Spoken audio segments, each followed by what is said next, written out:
Welcome to the Prosperity Blogcast, where we have just one goal: to help you live a life of prosperity. Here now is your host. Hi, this is Terry. Thanks for tuning in. Today we're going to talk about the election and the election results and what that means to the stock markets. So right off the bat, the fact that I'm wearing a blue shirt has nothing to do with my political affiliation, but we do have clients calling and asking us what the election means. So before we get into that, okay, now I'm ready. So here's what happened. Congress looks like it's going to remain split, with the Democrats retaining the House. Republicans still look like they're going to control the Senate, although the verdict is still out on that. So take this commentary with a grain of salt, because the results still are not fully in. Regardless of who ends up president, it is unlikely that we're going to have any extreme policy changes one way or the other. The filibuster is likely to remain intact. We're not likely to see any court packing from Congress either. Conservative concerns about a socialist agenda are generally dead for at least the next 2 years, possibly 4 years, depending on who's the president. Democrats' concerns about Republicans' policies are also mitigated.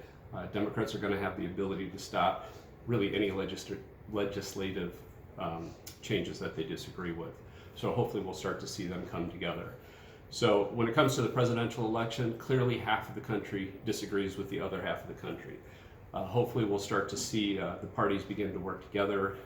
When they see that and realize that, I think we should attempt to broaden our understanding of those opinions and views contrary to our own, really for the sake of civility, friendships, and families. So hopefully the fact that the country is split and people recognize that, we'll start to listen to each other. Federal tax policy, not likely to have any serious shifts in any major directions. Again, you're going to need to have one party in control to have significant shifts, and that doesn't look like that's going to happen in the Congress. Discussions of social justice issues will continue to be challenging, and hopefully we can again come to some sort of compromise and agreement on what needs to be done there. In Illinois, the most significant issue, I think, was the rejection of the Fair Tax Amendment. We're likely to see state tax increases. We might see the expansion of exemptions for lower income earners, which effectively would have the same impact as a marginal tax system. We'll probably see property tax increases, particularly in the Chicagoland area, Cook County as well. We would likely have also higher debt obligations as the state of Illinois risks moving into junk status. Hopefully we'll start to see some pressure on the political leaders to address some of the systemic problems that we have with the size and spending of the Illinois state government. Now shifting into the markets and the economy, just speaking on the political impact of the markets, there are some other potential challenges that are in our economy and the markets, but a split Congress helps quell market uncertainty about major policy changes. Divided Congress means slower or more moderate policy change, which the markets can adapt to. Unfortunately, gridlock in DC isn't necessarily viewed as a negative to the stock market.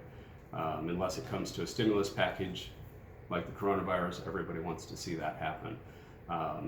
But this gives us some predictability, and the markets certainly have taken some comfort in that over the last couple of days. So my final thoughts is that after we're done with this election, both sides of the aisle, our family, our friends, we can all come together and recognize the importance of hearing each other's opposing viewpoints and coming to some sort of compromise.